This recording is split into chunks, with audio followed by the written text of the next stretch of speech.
नमस्कार, मी अश्विनी तुम्हा सर्वांचं मनापासून स्वागत करते आपल्या अशूज किचनमध्ये. ही आहे उपवासाची टम फुगलेली भाकरी, सोबतच शेंगदाण्याची आमटी, मिरची शेंगदाण्याची चटणी, मस्तपैकी दह्याची वाटी. नवरात्रीमध्ये 9 दिवस रोज काय बनवायचे, खिचडी फळे खाण्यापेक्षा ही रेसिपी तुम्ही ट्राय करू शकता. बनवायला एकदम सोपी आहे. ज्यांना साबुदाणा खायचा नाही त्यांच्यासाठी तर एक बेस्ट ऑप्शन आहे. चला तर मग रेसिपीला सुरुवात करूया. एका तव्यावरती 4 मिरच्या अशा तोडून भाजून घ्यायच्या.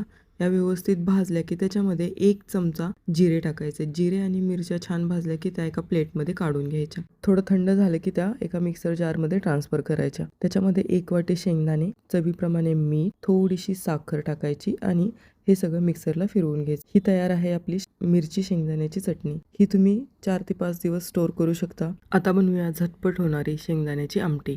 गॅसवरती मी एक पातेलं ठेवलेलं आहे. त्याच्यामध्ये थोडंसं तूप घातलेलं आहे. अर्धी हिरवी मिरची तोडून टाकलेली आहे. थोडंसं जिरं, अर्धा चमचा लाल तिखट टाकलेलं आहे. हे व्यवस्थित तेलामध्ये भाजून घ्यायचं आणि याच्यामध्ये 1.5 कप पाणी टाकायचं आहे. आता हे उकळलं की याच्यामध्ये थोडंसं मीठ टाकायचं आहे. इथे मी अर्धा कप शेंगदाण्याचं बारीक केलेलं कूट घेतलेलं आहे. ते आपण हळूहळू या आमटीमध्ये टाकणार आहोत. आमटीमध्ये कूट टाकत पळीने त्याला हलवायचे आहे, म्हणजे त्याच्यामध्ये गाठी होत नाहीत. हे व्यवस्थित असं मिक्स करून घ्यायचं आहे. यामध्ये थोडीशी शेंगदाण्याची भरड टाकायची आहे. एकदा व्यवस्थित हलवून घ्यायचं आणि याच्यावरती झाकण ठेवून याला 15 ते 20 मिनिटं मध्यम आचेवरती शिजून द्यायचं. आता आपण भाकरी बनवून घेऊयात. याच्यासाठी मी इथे 1 कप वरीचं पीठ घेतलेलं आहे. यातलं थोडंसं पीठ आपण बाजूला ठेवायचं आहे. याच्यामध्ये गरम पाणी घालायचं आहे आणि गरम पाण्याने मिक्स करत हे पीठ मळायचं आहे. जर तुम्हाला बाहेरचं विकतचं पीठ घ्यायचं नसेल उपवासासाठी तर तुम्ही घरच्या घरी सुद्धा हे पीठ बनवू शकता. त्यासाठी 1 किलो वरीचे तांदूळ स्वच्छ धुवून ते कढईमध्ये भाजून घ्यायचे. त्यासोबतच 1.5 पळी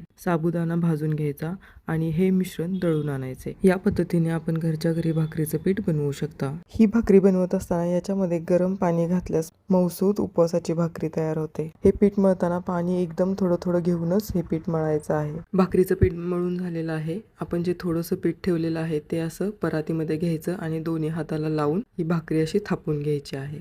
व्यवस्थित अशी भाकरी थापून झालेली आहे. चारी बाजूनी इक्वल, कुठे पातळ नाही ना कुठे जाड आहे. गॅसवरती आपण तवा ठेवलेला आहे. तवा गरम झालेला आहे आणि या पद्धतीने ही भाकरी हातावर घ्यायची आणि तव्यावरती टाकायची आहे. आता याला थोडंसं पाणी लावून घ्यायचं आहे आणि भाकरी पलटून घ्यायची आहे आणि हाय फ्लेमवरती आपण याला भाजून घ्यायचं आहे. भाकरी व्यवस्थित एक साईडने भाजलेली आहे. आता ही भाकरी आपण गॅसवरती भाजून घ्यायची आहे. या पद्धतीने गॅसवरती अशी ठेवून भाजायची आहे. एकदम टम अशी फुगली आहे भाकरी. भाकरी रेडी आहे. साईडला आमटी सुद्धा रेडी आहे. उपवासाची आमटी भाकरी रेडी आहे. व्हिडिओ आवडल्यास लाईक, शेअर आणि सबस्क्राईब करायला